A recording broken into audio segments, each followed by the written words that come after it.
I mix what I like, what I like, what I like, what I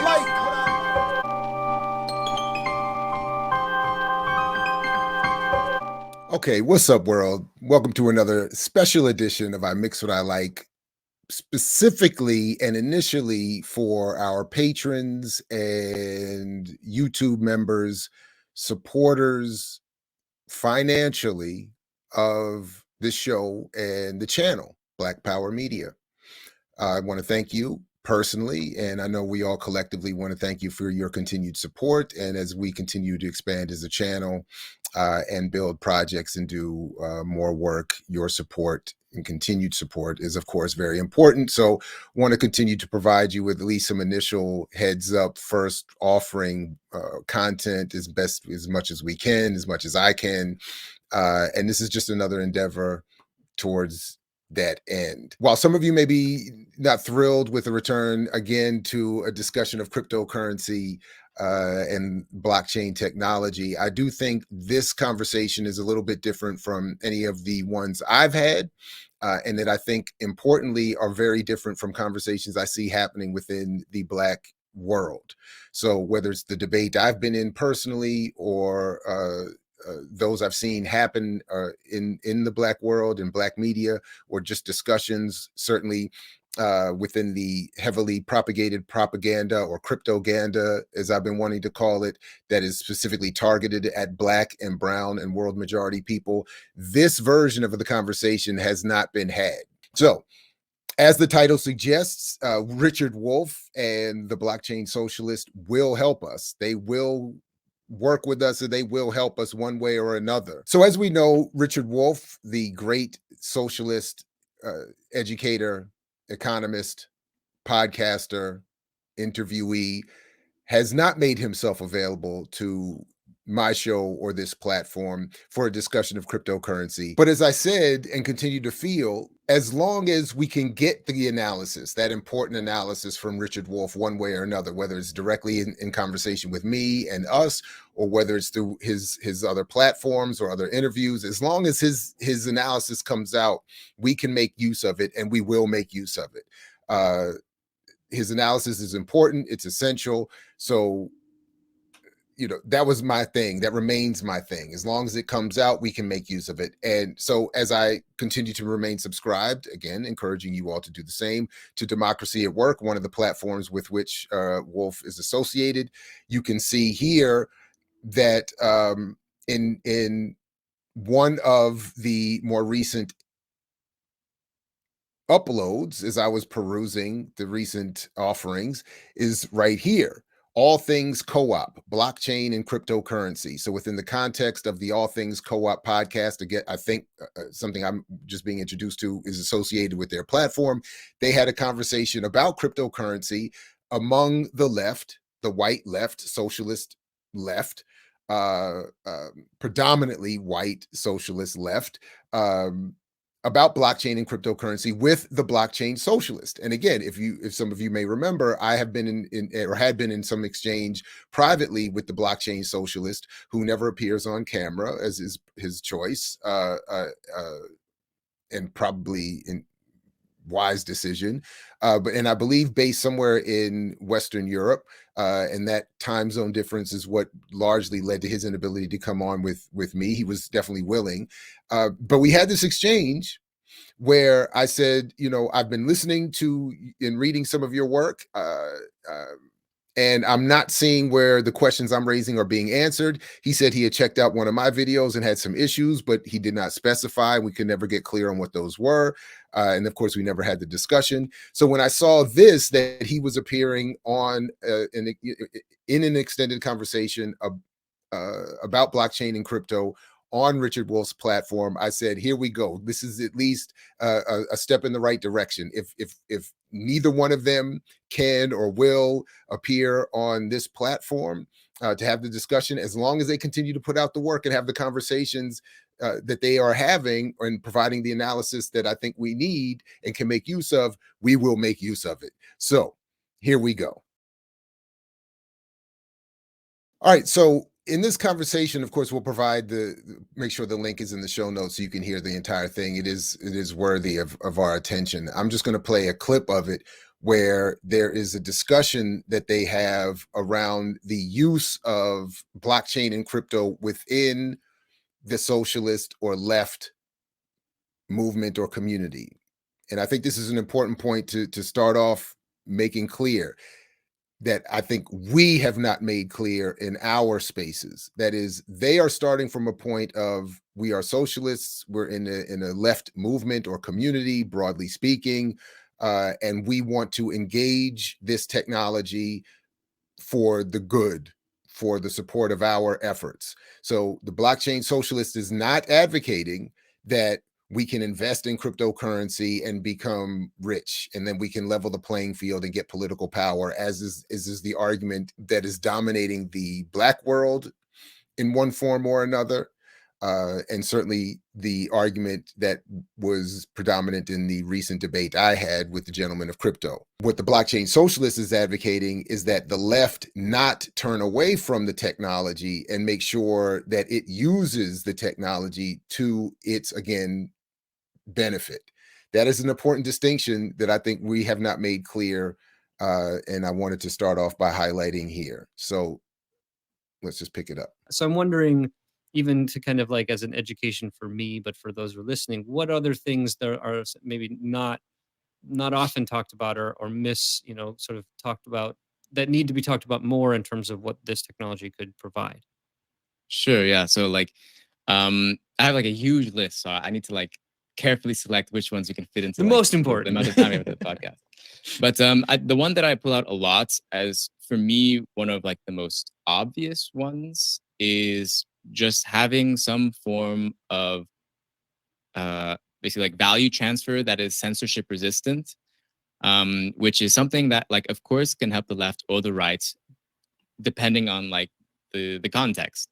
So like the big example that I would give, just because people may remember it, but during WikiLeaks, whenever WikiLeaks first released like one of their reports that the U.S. and its allies were committing like horrible war crimes in the Middle East and elsewhere, the like WikiLeaks they lost access to their money in their banks, and people weren't allowed to send money through PayPal. So like this organization, which someone who's pedantic can probably argue it's like maybe not left, but to me, I think it does a lot of left-wing things. Like they were an active sort of like they fought back against capitalist institutions. You know, like it was a serious threat. I think you can't deny that. And so because of its status of being a threat, the one thing that like governments and its allies, capitalist institutions, allies could do is like block off its access to money. And so when that happens, they're basically just trying to like choke you out. And so what they did, luckily, maybe like a month or so before, they had started accepting Bitcoin donations. This was like when Bitcoin was like still pretty new. It was like, I think this was in 2010 or 2011. And this like really, really skyrocketed all the attention towards Bitcoin, because this was really like a live experiment of what it was able to do, which is basically a bunch of people were able to donate Bitcoin to WikiLeaks, and they were able to survive and like pay the infrastructure that it takes to uphold its organization, pay all the legal fees that it needs to pay because of that. And to be honest, they made a killing because of the price of Bitcoin skyrocketing after. So this again speaks to my point. On the one hand, the blockchain socialist is making the argument that WikiLeaks was able to circumvent state intervention in policing and surveillance by adopting Bitcoin, engaging the blockchain technology, and then using it for its own purposes to raise money for its legal defense. And then inadvertently, because Bitcoin value went up, WikiLeaks investment therefore went up as well. But to my point, it is the political power monopolized at this point by the state, by the US and its allies, etc., that was able to shut down the initial economic transfers leading to the change by WikiLeaks over to Bitcoin. That is, it was it was political power that was imposed on private companies and state apparatuses to block the influx of revenue to WikiLeaks. Similarly, it was political power that led to the need for WikiLeaks and Julian Assange to raise money for its federal court or international court or whatever court defense. And then ultimately, it was political power that has had Julian Assange imprisoned. I would agree unjustly, but that's the point. Imprisoned despite their ability to raise money and exchange using cryptocurrency and the blockchain technology. And that's what I'll keep wanting us to remain focused on. And I feel like in world majority spaces, we're not enough focused on that. Now, again, to their credit in this conversation, the context is among those who have already accepted a left socialist politics and are looking to engage and adapt and adopt the technology and currency in that way. But this is, again, something that I don't agree with in terms of overall net positive being automatic or inherent, because as I just described, political power still trumps even the ability to exchange currency, data, etc., in encrypted and private ways. But I think so. Like censorship is a huge issue. There's not even like you can also look at examples that are happening right now, like Sci-Hub. So if you don't know Sci-Hub is just a website where you can download academic journals for free. Whenever like a lot of them you have to pay for. So they can be like $60, they can be like pretty expensive just for like an academic journal, which probably had like funding from the government, which was like taken from your tax dollars, you could potentially say. And then they're given to like private journals where they can sell it for a profit and they make huge profit margins. So Sci-Hub, basically they steal all of these different articles and they host them for free. So it's a project started by Alexandra Albakian, who was a PhD researcher in Kazakhstan, I believe. And she cannot like make a bank account because what she's doing is obviously very illegal, and they're going to like prevent her from being able to receive normal money, and she cannot pay normal money to upkeep the infrastructure of Sci-Hub. So she only accepts cryptocurrency in donations. So like. And this is one thing that you'll notice that I find extremely frustrating is you have, I'm not going to name them, but like certain left-wing maybe publications or like, celebrities or whatever who talk about Sci-Hub as being like this, shining exemplar of communism. And like Alexandra is a communist. I interviewed for my podcast, but they forget to mention how you can support her. Like, how can you keep her thing going? Because they don't want to mention that it's cryptocurrency, because it sort of like, I think it collides with, these two opinions that they have, and they don't want to deal with those contradictions. And to me, it's not a contradiction. It's just like an obvious fact that there is an obvious use case for that if you're going to challenge capitalist institutions, they're probably going to stop you from making bank accounts. They're going to stop you to access your money. It is like one of the first things that you do. So like, if you need to be offensive and defensive at the same time. Like you got to prepare for the future scenarios if you're actually going to challenge institutions. To me, that's just like a practical, strategic, tactical thing to do. It shouldn't be like that controversial that's useful. So sure, I could agree with that there are tactical, strategic uses within an already agreed upon politic and organizational space to cryptocurrency and blockchain. Again, that's very different from the conversation that's happening in Black world spaces that is dominated by Black capitalist and white libertarian thinking that says simply Black investment in cryptocurrency or Black investment in blockchain extended technologies and platforms can reduce the material inequality that colonized people suffer and be used to fund the political revolution. But at the same time, even where I might agree with some of what's being said in this discussion with the blockchain socialist, it still must be highlighted that the need for this particular activist to circumvent existing structures is the absence of political power.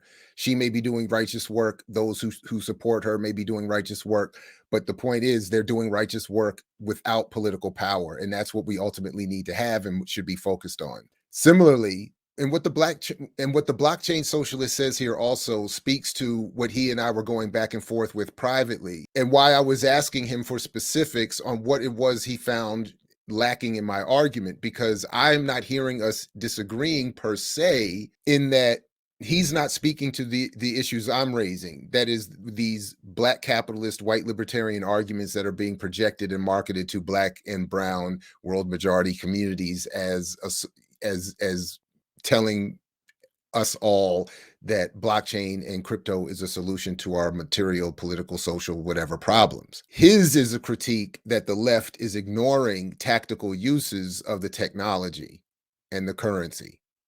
Perhaps part of what has the left, or segments of the left, responding this way is similar to what I'm saying is happening in Black and world majority spaces. That is, that too much of the conversation is a distraction from, and in some cases aggressively, overtly intending to supplant, focus on political power, organization, the strength in numbers, so to speak. Anyway, there's one more example I want to get to from this. And then, so like kind of related to that, there's also the issue with economic sanctions. So countries like Iran and Venezuela, because they are not allowed access, obviously, to like the international banking system because of sanctions from the US. It's very difficult to do trade, of course, because of the sanctions. So it's already been reported that they definitely mine cryptocurrency to have, and they use cryptocurrency to purchase, to trade with one another. And I would bet highly likely they probably purchase like things with cryptocurrency as well. So yeah, so like censorship resistance, I think, is something that like needs to be taken a whole lot more seriously on the left. If you like really care and you really have the convictions that you want to challenge capitalist institutions, then like you shouldn't be disgusted by cryptocurrency for aesthetic reasons as to why like you would never touch it, or you would never consider it, or say that there's like nothing useful for it, because that's just like categorically untrue.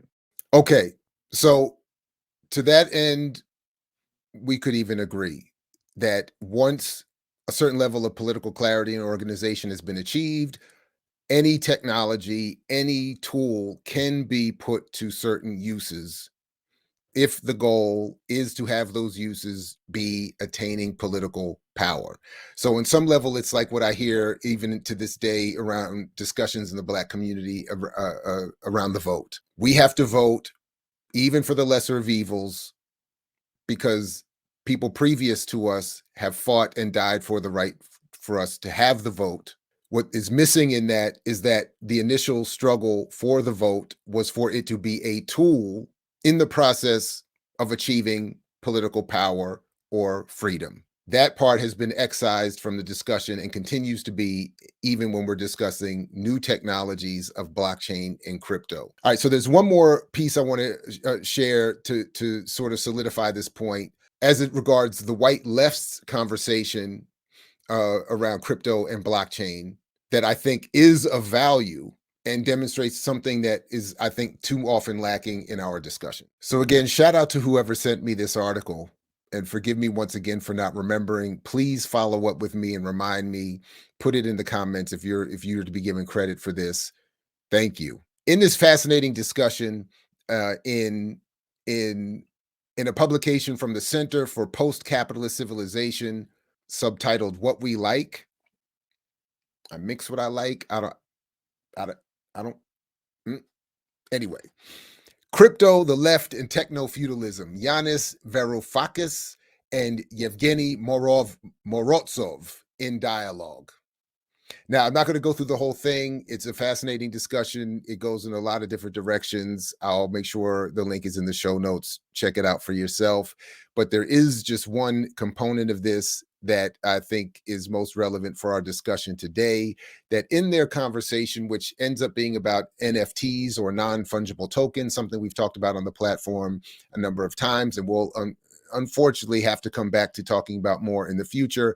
But just for the quick point here, that NFTs as an extension of the blockchain technology are being also considered in various spaces for their radical revolutionary impact on the world. So in the context, again, of a left conversation where a certain level of politics and organization is already understood, they raise this question here saying as follows: do I think that NFTs have subversive potential? Let's see. In a digital environment, NFTs are like all other commodities. They reflect the triumph of exchange value, with which capitalism trounced experiential or use value within a metaverse, Valve-like or Zuckerberg style. In that sense, NFTs offer nothing new within digital worlds, except perhaps that they turbocharge the ideology of capitalism. Exchange value rules supreme. In the analog world, NFTs have value only to the extent that bragging rights offer utility to those who care for them, even though in so doing, they force outfits like Sotheby's and Christie's, which used to monopolize the trade in bragging rights, to change their ways. NFTs in no way subverts the structure of property rights, creating and underpinning the oligarchy's exorbitant power over the many. So no, I see little radical potential from NFTs. Having said that, a good future liberal techno-communist society may find ways of using them as part of a broad network of technologies helping us keep records of our identities, property, etc. And again, this is my point. So just to wrap it up here, if we are already politicized, organized, having assumed political power and radically changed the world, in that good world, as they say here, perhaps blockchain, crypto, NFTs, all of this can be put to good use in one form or another. The problem is and continues to be that within Black and world majority spaces, too much of the conversation is dominated again by marketing, advertising, psychological warfare, information warfare, rebranding old and again propagated, intentionally imposed notions of Black capitalism and white libertarianism as solutions to what are very real and political problems. All right, thanks again, everybody. Specifically, thank you to our patrons and YouTube members. Please keep up the support, encourage others to join you so we can continue to expand. We'll keep the conversation going. And of course, if I've missed anything, didn't get to anything, make sure that you put it in the comments. So again, one way or another, the good Richard Wolff and Blockchain Socialist will continue to help us develop the analyses we need to join properly the global liberation struggle. So big shout out to them. Thanks to you all as well, our patron and YouTube members specifically. And as always, like Fred Hampton used to say to you, we say peace because we know you're willing to fight for it. Catch you next time here at I Mix What I Like. Thanks again. I mix what I like, what I like, what I like, what I like.